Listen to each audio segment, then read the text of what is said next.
May dumating na yung inaantay nating parcel, guys.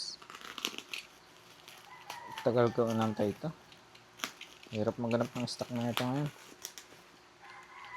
Yung unang order, naka-order. Kaso, ang nangyari, siguro naubusan ng stock yung seller. Hindi na nakarating.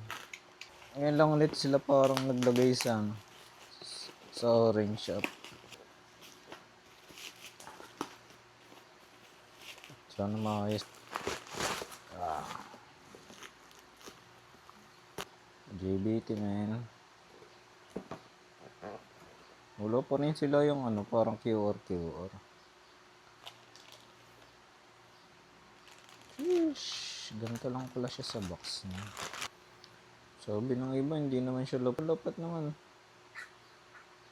Tapos iba nga yung yung angle, bro. NMAX Aerox. Wala pa rin siyang grasa.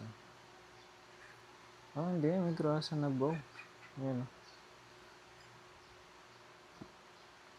Sheesh, nakakuha rin tayo, guys. Bukas, kabitan time. Wala silang pa-sticker, no? Maganda sana lagyan ni JBT ng yung parang seal dito. Para at least talaga. Solid. Yan lang.